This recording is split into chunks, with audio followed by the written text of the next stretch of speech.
Captain Lisa Carter stood on the bridge of the EDF Retribution, watching the alien fleet through her main screen.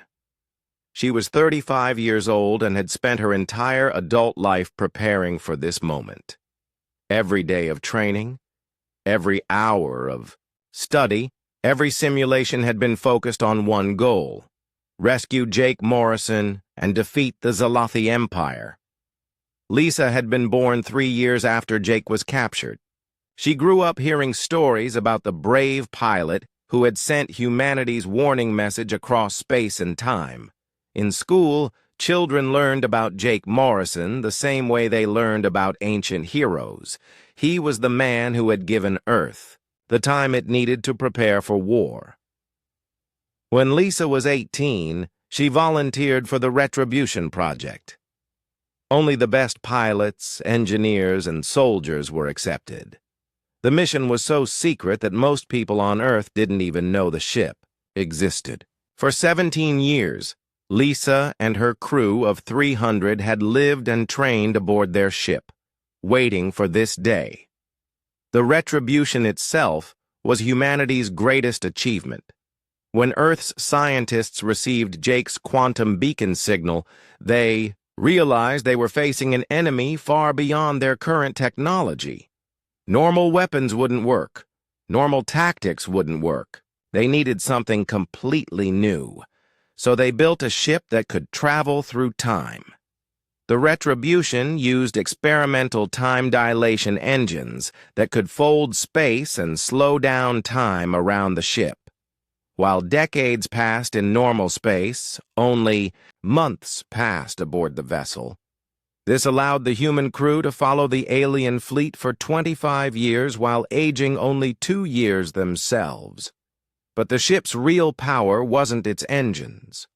It was its weapons. Earth's best scientists had spent 25 years studying every piece of alien technology they could find. When the Zalathi attacked human colonies on the edge of space, researchers collected the wreckage and analyzed it, piece by piece. They learned how alien shields worked, how their weapons fired, how their computers thought. Then they built weapons specifically designed to destroy Zalathi technology. Lisa watched her tactical display as the alien fleet tried to form a battle formation. 2,000 enemy ships against 12 human vessels. The numbers looked impossible, but Lisa knew better. Her ships weren't just bigger and more advanced. They were perfect predators, designed to hunt one specific type of prey. "Weapons officer," Lisa said calmly, "begin the demonstration." The first shot came from the Retribution's main cannon. It fired a quantum torpedo that phased through the shields of the nearest Zalathi ship as if they weren't there. The torpedo hit the alien vessel's power core, and the ship exploded in a ball of blue fire. The alien fleet immediately opened fire. Thousands of plasma bolts and energy beams shot toward the human ships. But when the weapons hit, they simply disappeared. The Retribution's adaptive shielding absorbed the energy and converted it into power for its own systems. Lisa smiled. Every alien weapon made her ship stronger. The second human ship, the EDF Vengeance, fired its neural disruptor field. Invisible waves of energy swept through a group of alien vessels. The ships didn't explode. They simply stopped moving. Their crews had been knocked unconscious instantly, leaving the vessels floating helpless in space. On the alien command ship, Supreme Admiral Thexani was screaming orders at his officers. His crystal skin flashed between red and white as panic took control of his mind. Nothing in his military training had prepared him for this. His weapons were useless. His shields were worthless. His mighty fleet was being destroyed by a handful of human ships. Jake Morrison stood in the corner of the alien bridge, watching the battle with satisfaction. For 25 years he had endured captivity, torture, and humiliation. Now he was seeing his people's revenge, and it was more beautiful than he had ever imagined. The third human ship, the EDF Justice, demonstrated humanity's most terrifying weapon. It fired kinetic harpoons, solid metal spears that moved faster than light itself. The harpoons punched through alien shields, armor, and hulls like they were made of paper. They didn't explode. They didn't need to. Pure speed and mass were enough to tear the enemy ships apart. Lisa opened a communication channel to the entire alien fleet. Her voice was calm and professional, like a teacher explaining a lesson to confused students. Attention, Zalathi vessels. You are witnessing the result of 25 years of human patience and preparation. Every weapon you see was designed specifically to counter your technology. Every tactic we use was developed by studying your military strategies. You taught us how to defeat you. More alien ships died. The human vessels moved through space like dancers, avoiding enemy fire while delivering precise, devastating attacks. The battle wasn't chaotic or random, it was surgical. Each human shot disabled or destroyed exactly what it was meant to hit. The aliens tried to retreat, but their ships were too slow. The human vessels, powered by time dilation technology, could accelerate and maneuver in ways that seemed to break the laws of physics. There was nowhere for the alien fleet to run. Thexani grabbed Jake by the shoulders and shook the old man violently. "Call them off!" the alien screamed. "Order your ships to stop, or I'll kill you!" Jake looked into the alien's terrified eyes and spoke in perfect Zalathi. After 25 years, he knew their language better than most of their own people. "You still don't understand," he said. "I'm not their commander. I'm just the reason they came." Lisa's voice came over the communication system again. This time she was speaking directly to the alien command ship. "Supreme Admiral Thexani, we know you have our pilot. His name is Jake Morrison. He's been your prisoner for 25 years. Release him now." "How do you know his name?" Thexani demanded. "Because we've been watching you the whole time," Lisa replied. "We know everything about your ship, your crew, your military plans. We know you intended to destroy Earth. We know you've enslaved dozens of other species. We know you think conquest makes you strong." The fourth human ship, the EDF Liberty, fired its reality anchor, a weapon that could lock space itself into a fixed position. A group of alien ships suddenly found themselves unable to move in any direction. They were trapped in an invisible cage made of twisted space-time. "You want to know the difference between you and us?" Lisa continued. "You take prisoners to show your power. We rescue prisoners to show our love. You attack the weak to prove you're strong. We protect the weak because it's right."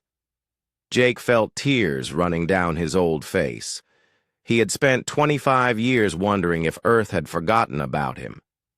Now, he knew the truth. Humanity had never stopped looking for him. They had built an entire fleet just to bring him home. The battle was nearly over. Half the alien fleet was destroyed or disabled. The other half was trying desperately to escape, but the human ships were too fast. One by one, the Zalathi vessels were caught and neutralized. Thexani fell to his knees on the bridge, his proud posture finally broken. "Please," he begged, "we surrender. We'll leave human space forever. Just let us go." Lisa's response was cold and final. "You should have thought of that before you took our friend."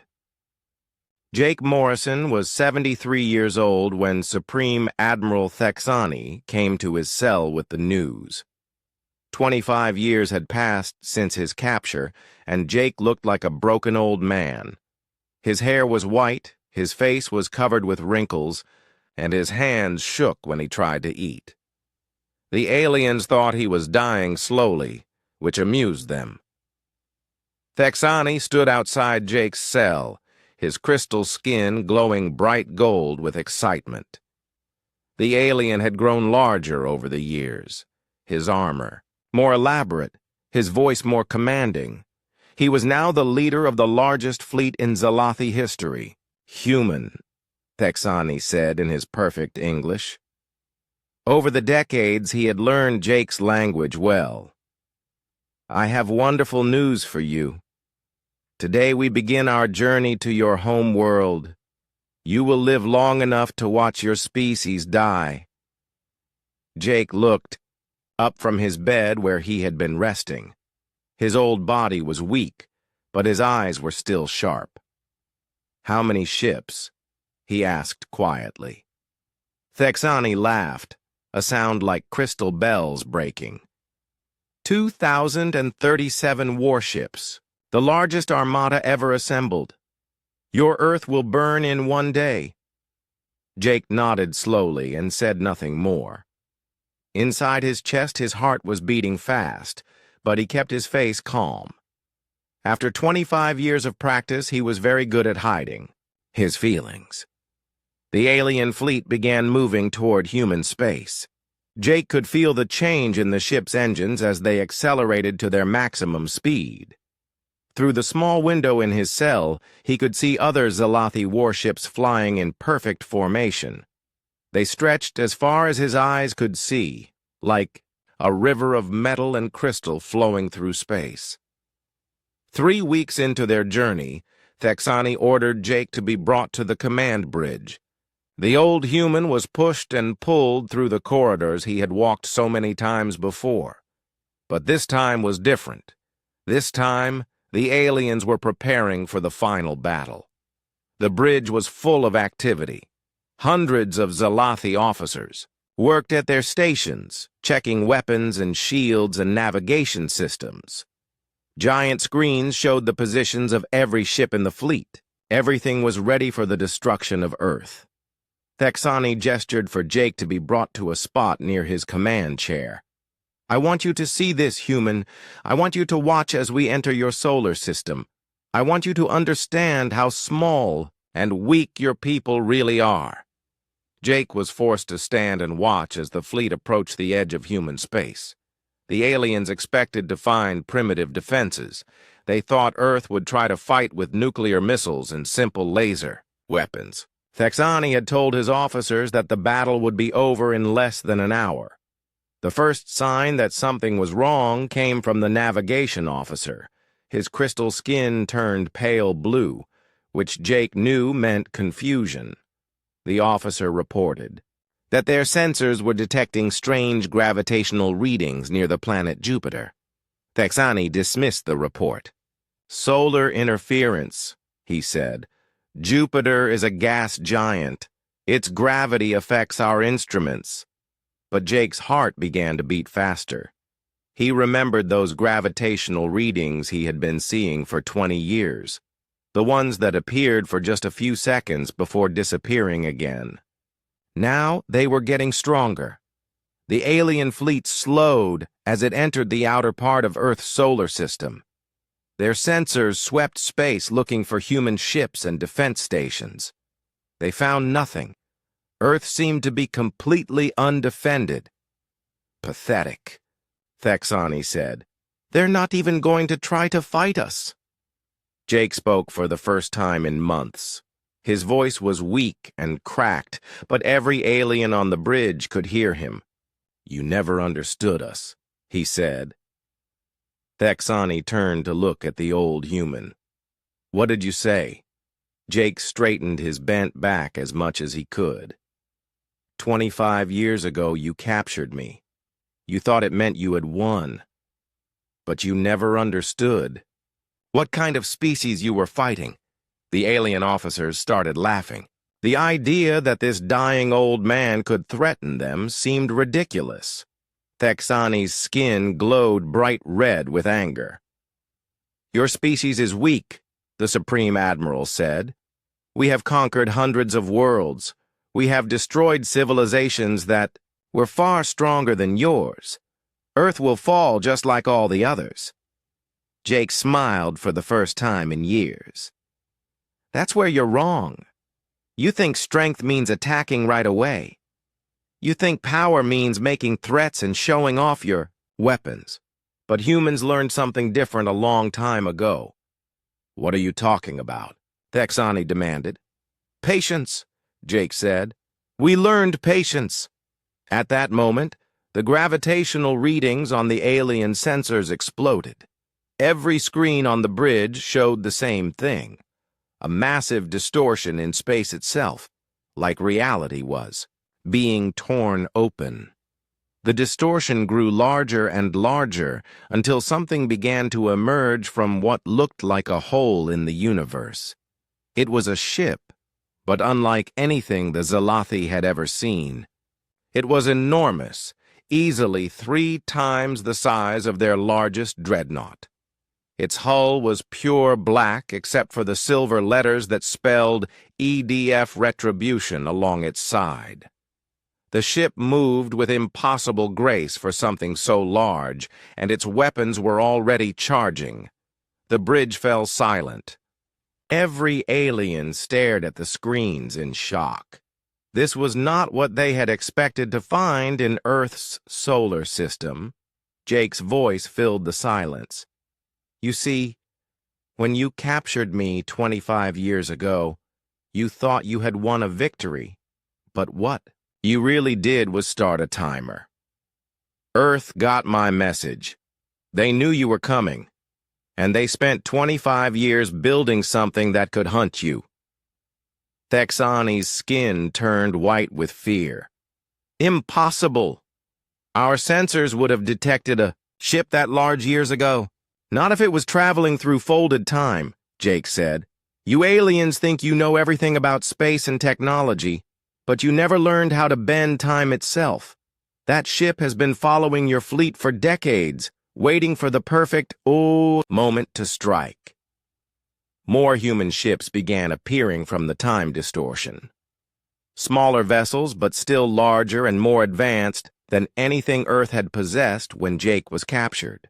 The human fleet arranged itself in a perfect attack formation, surrounding the alien armada from multiple directions. A communication signal reached the Zalathi command ship. When it was decoded, everyone on the bridge could hear a woman's voice. Speaking in clear English, "This is Captain Lisa Carter of the Earth Defense Fleet. You are trespassing in human space with hostile intent. You have one of our people prisoner. Release him immediately, and some of you might survive to return home." Thexani was shaking now. His proud posture had collapsed. The alien who had seemed so powerful and confident was suddenly revealed as just another bully who had never faced a real fight.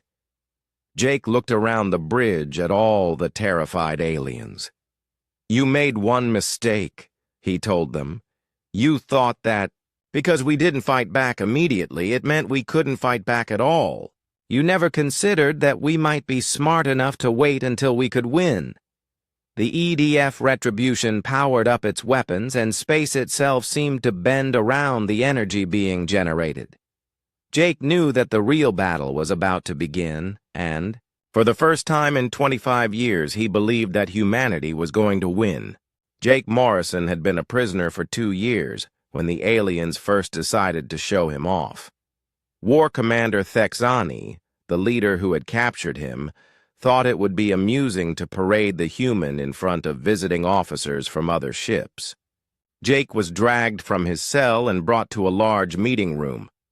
Dozens of Zalathi officers stood around, their crystal skin glowing with colors that Jake had learned meant excitement and pride. They looked at him like he was a strange animal in a zoo. Thexani spoke to the gathered officers in their musical language.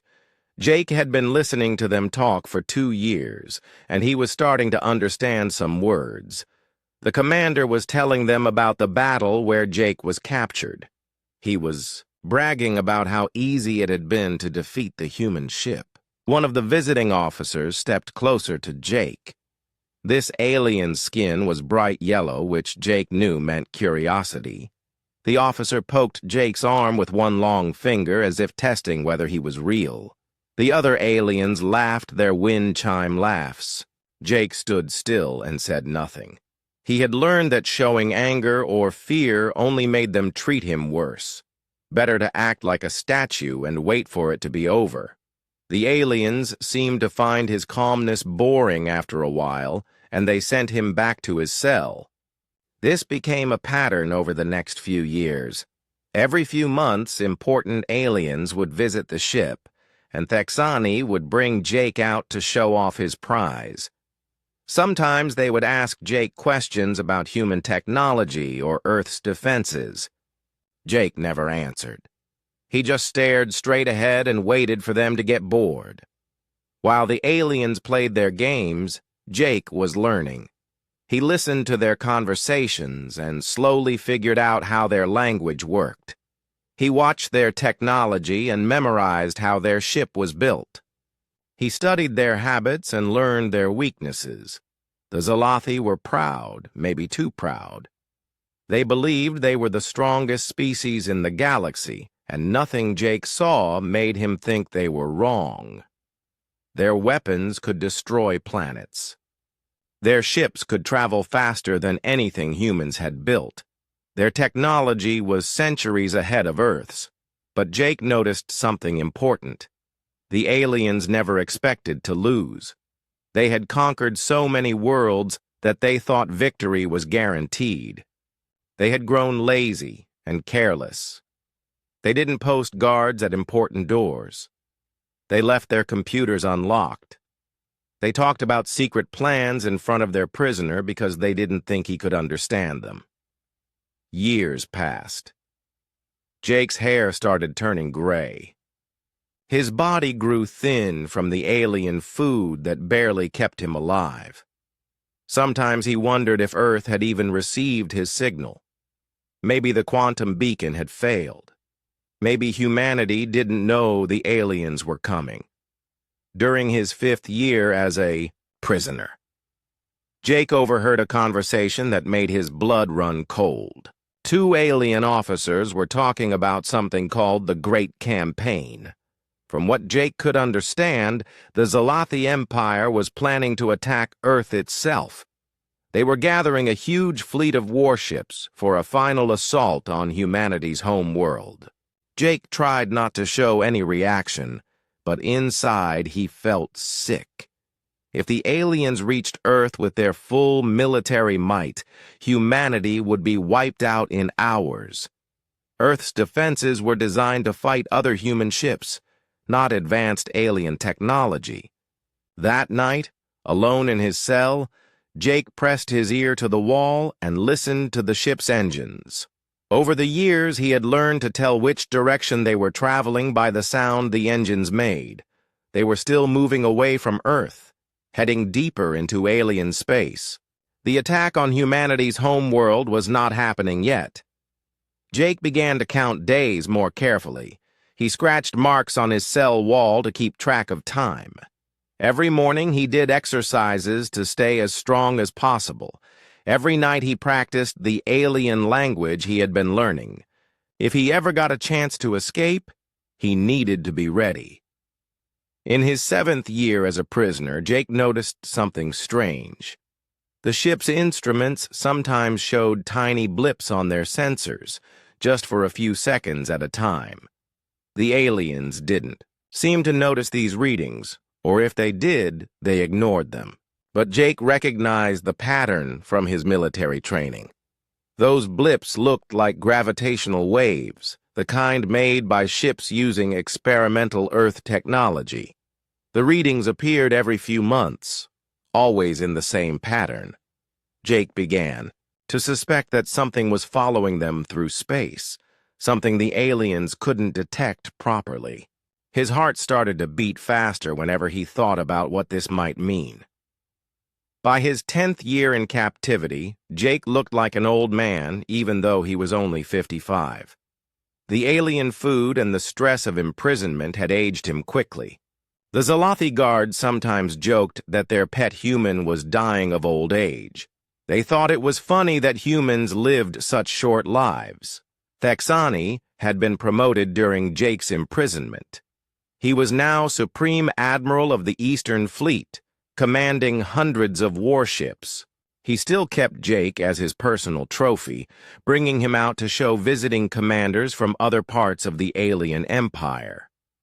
During one of these displays, Jake heard something that gave him hope. A young alien officer was asking Thexani about human military strength. The Supreme Admiral laughed and said that humans were too weak and stupid to pose any real threat. If they had powerful weapons, he said, they would have used them by now. Jake almost smiled. The aliens thought that because Earth hadn't retaliated. Immediately, humans must not have any weapons worth worrying about. They couldn't imagine that humanity might be planning a response that would take years or decades to prepare. The gravitational readings on the ship's sensors kept appearing. Sometimes Jake caught glimpses of the sensor displays when guards walked past his cell. The pattern was always the same, a brief blip, then nothing. Whatever was making those readings was still out there, still following them. Jake's 15th year as a prisoner brought news that terrified him. The aliens were talking about the final victory, a massive campaign that would destroy every human world in the galaxy. They had spent decades mapping human space and identifying every colony, every space station, every ship.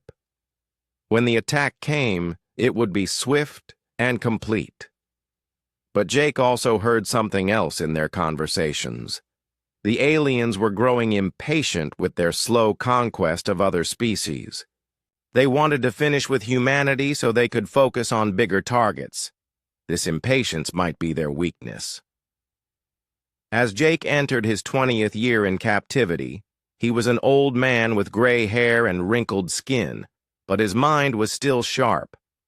He had learned the alien language perfectly. He knew their ship better than most of the crew. He understood their culture, their technology, their military tactics. Most importantly, he had faith. Those gravitational readings on the sensors told him that Earth had not forgotten about him. Somewhere out there, humanity was preparing something that the aliens could not see or understand. Jake just had to survive long enough to see what his people had planned. The Zalathi Empire continued to grow stronger every year. They conquered more worlds, built more ships, enslaved more species.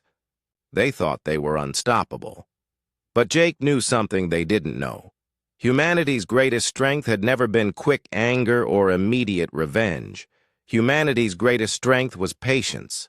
Jake Morrison sat in the pilot seat of his small ship, the EDF Horizon. He was tired after 3 weeks of flying alone through empty space. His mission was simple but dangerous. Fly to the edge of human space and watch for enemy ships. The Earth. Defense Fleet needed to know if the aliens were coming. The Zalathi Empire had been moving closer to human space for months. Every week, they took over another star system. Every week, they got closer to Earth. Jake's job was to be the early warning system. If he saw their ships coming, he would send a message back to Earth and give humanity time to prepare. Jake checked his instruments for the 100th time that day. Everything looked normal. Space was empty and quiet, just like it had been for weeks. He was starting to think this mission was a waste of time. Maybe the aliens had changed their minds. Maybe they were going to leave humans alone. He was wrong. The attack came without warning. One moment Jake was alone in empty space, and the next moment his ship was surrounded by alien vessels. They appeared out of nowhere, like ghosts becoming real. Jake had never seen ships like these before. They were huge and shaped like curved blades. Their metal hulls were so dark they seemed to eat light. Jake's hands moved fast over his controls. He tried to turn his ship around and run, but it was too late. A blue beam of light hit his ship, and everything went dead. The engines stopped. The lights went out. Even his radio was silent. Jake's ship was floating helpless in space. More alien ships appeared around him. Jake counted at least 20 of them. Each one was 10 times bigger than his little scout ship. He had walked into a trap, and now he was caught like a mouse surrounded by cats. Jake reached for the emergency controls under his seat. His fingers found the small red button that would activate the quantum beacon. This was Earth's newest technology, a device that could send a special signal across space and time. If he pressed it, Earth would know what happened to him. They would know the aliens were here. A loud crash echoed through his ship. The aliens were cutting through his hull. Jake could hear metal being torn apart. He had maybe 30 seconds before they got inside. His hand hesitated over the red button. Once he pressed it, there would be no going back. The signal would tell Earth that war was coming. Jake pressed the button. The quantum beacon activated with a soft hum. Jake felt a strange tingling in the air, like the feeling before a thunderstorm. The device was sending its message through folded space, through time itself. Somewhere in the past and future, Earth's computers would receive the signal. They would know. The aliens broke through his ship's hull. Jake heard the hiss of air escaping into space, but the breach was small. He could still breathe. Heavy footsteps echoed through his ship as the aliens came aboard. Jake put his hands up and waited. The first alien to reach the cockpit was huge. It stood over 8 feet tall and had to duck to fit through the doorway. Its skin looked like living crystal, changing color from blue to purple as it moved. Jake had seen pictures of the Zalathi before, but seeing one in person was different. It was beautiful and terrifying at the same time. The alien spoke in a voice like breaking glass. Jake didn't understand the words, but he understood the meaning. It was telling him to surrender. Jake nodded and kept his hands raised. More aliens entered his ship. They moved with the confidence of hunters who had caught easy prey. One of them looked at Jake's control panel and laughed, a sound like wind chimes in a storm. To them, his technology must have seemed primitive and simple. The leader of the aliens stepped forward. This one was different from the others. Its crystal skin was darker, and it wore what looked like armor made of black metal. When it spoke, the other aliens listened. Jake guessed this was their commander. The alien commander studied Jake like he was a curious insect. It walked around him in a slow circle, looking at his uniform, his equipment, his ship. Jake could see disappointment in its strange eyes. He was not what they had expected. He was just one human in a small, weak ship. The commander spoke to its soldiers in their crystal voice language.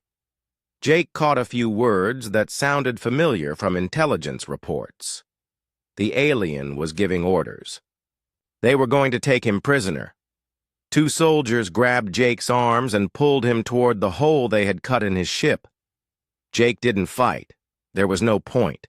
He was one man against 20 aliens with weapons he had never seen before. Fighting would just get him killed, and dead men couldn't escape later. They dragged him through the hole and into their ship. The alien vessel was unlike anything Jake had ever seen. The walls seemed to be made of the same crystal material as the alien's skin. They glowed with soft light that changed color as the aliens walked past. The air smelled like electricity and metal. Jake was pushed through corridors that twisted and curved in ways that hurt his eyes to look at. The aliens had built their ship according to their own strange logic. Nothing was straight or square. Everything flowed like frozen water. They brought him to a large room that must have been the bridge. Dozens of aliens worked at control stations that looked more like art than machines. At the center of the room was a chair that seemed to be carved from a single piece of black crystal. The alien commander sat down in this chair and stared at Jake. The commander spoke, and this time Jake heard words he recognized. The alien was speaking broken English. "You are human," it said. Its voice was like breaking ice. "You are weak. Your ships are weak. Your people are weak." Jake said nothing. He had been trained for this. If he was captured, he should reveal nothing about Earth's defenses or military strength. The aliens could torture him, but he would not help them conquer his home. The commander seemed amused by Jake's silence. It spoke to its soldiers again, and they laughed their wind chime laughs. Jake was just entertainment to them. He was a trophy from a weak species that would be easy to conquer. They dragged Jake away from the bridge and through more twisted corridors. Finally, they reached a small room with walls that glowed with dim red light. There was a bed, a toilet, and nothing else. This would be his prison. The aliens pushed Jake inside and sealed the door behind him. He was alone now, trapped on an enemy ship light years from home. But Jake was not afraid. The quantum beacon had done its work. Earth knew. The aliens were coming. Somewhere in space and time, humanity was preparing its response. Jake sat on the bed and waited. He had no idea that he would be waiting for 25 years. He had no idea that his signal would start a chain of events that would change the galaxy forever.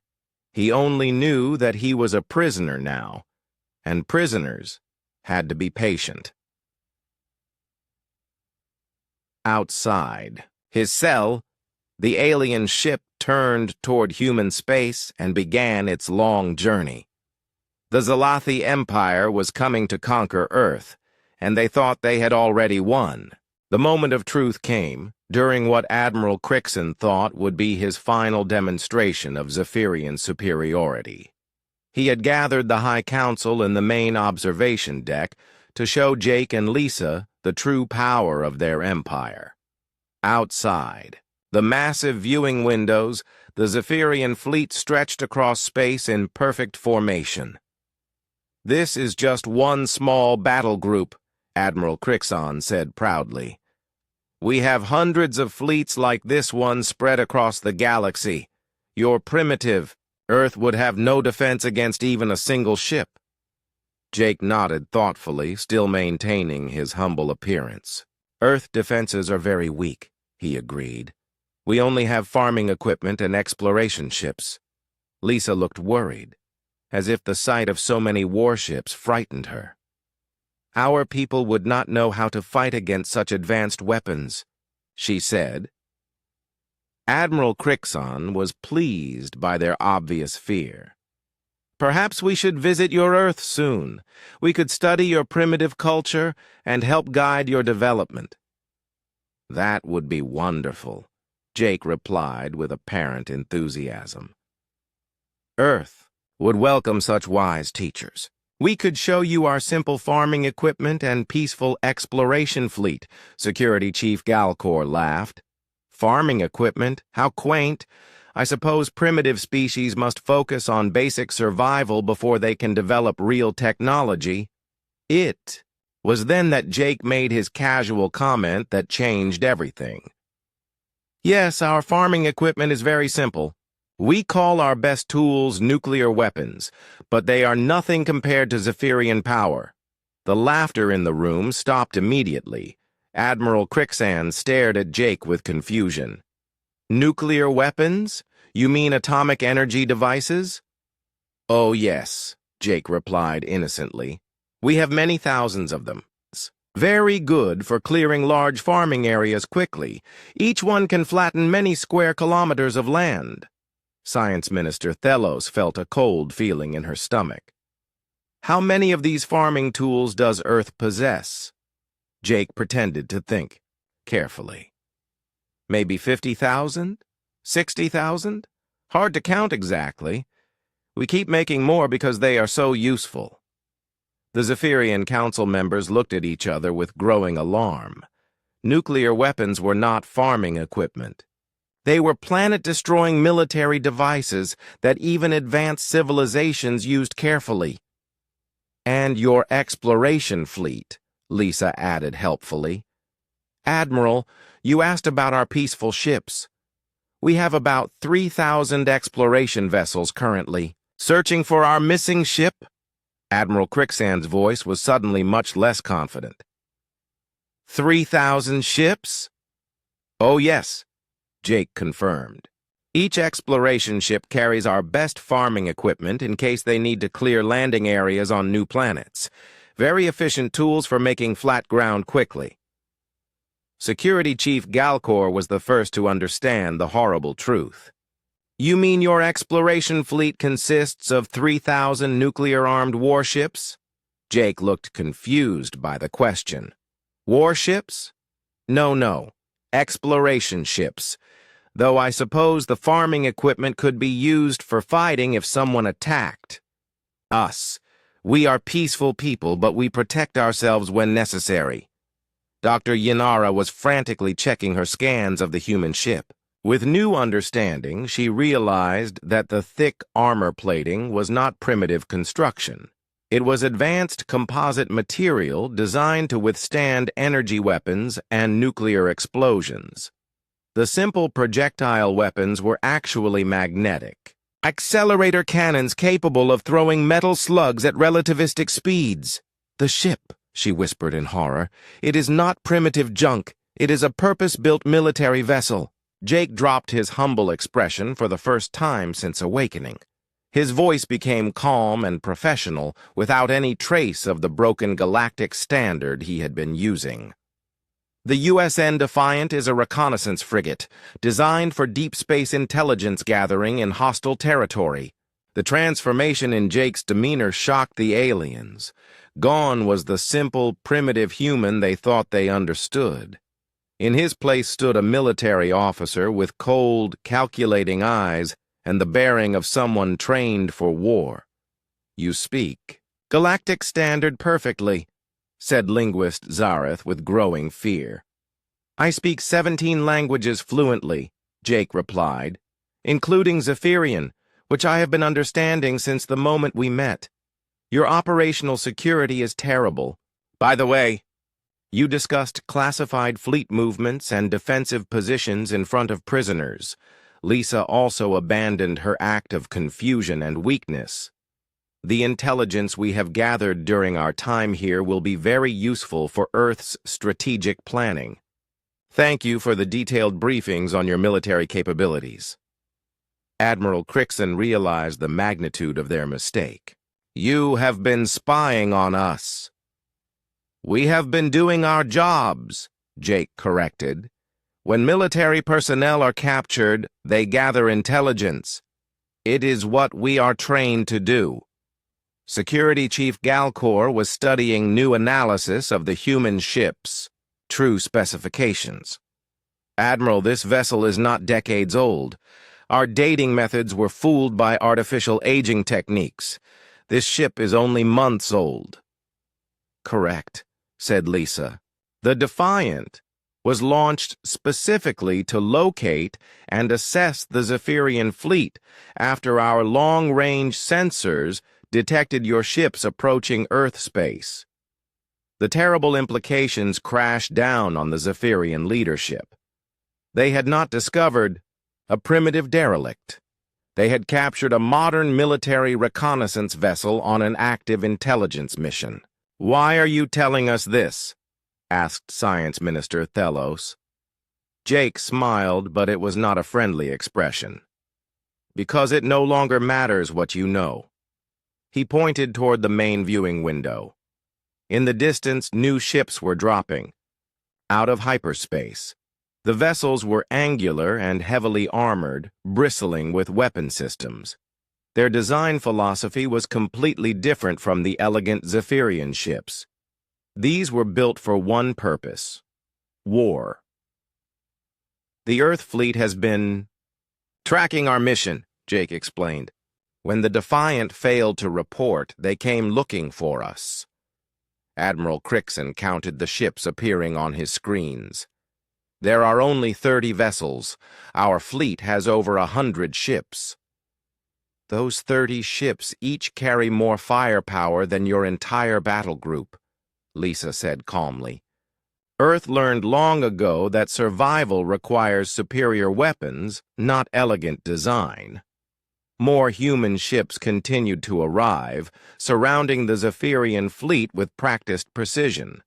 Their movements showed coordination and tactical skill that impressed even their enemies. You see, Jake continued, humans are evolutionary apex predators. We spent millions of years learning to hunt, to fight, and to survive. While other species developed philosophy and art, we developed better ways to kill our enemies. Junior analyst Nix Ara, who had been the only one to suspect the truth, spoke quietly. What do you want from us? Jake's expression became businesslike. Earth's terms are simple. Your fleet will withdraw from human space immediately. You will share the locations of all Zephyrian military installations within 50 light-years of Earth, and you will sign a non-aggression treaty recognizing human territorial claims. And if we refuse? Asked Admiral Crixon. Lisa gestured toward the human warships now completely surrounding them. Then you will discover why human ships carry so much armor and so many weapons. We do not build them for show. The Zephyrian Council looked at their hopeless tactical position. They were outnumbered, outgunned, and completely surrounded by ships designed by a species that had weaponized everything from space exploration to diplomatic first contact. Admiral Crixon realized that in human space, there were no ancient ships. There were only ships that had not yet revealed their true purpose. The primitive vessel they had mocked was actually the most dangerous thing they had ever encountered, a human military reconnaissance probe that had successfully completed its mission. The aliens had learned too late that technological elegance meant nothing against tactical superiority, and that the most dangerous enemies were often the ones who appeared weakest at first glance.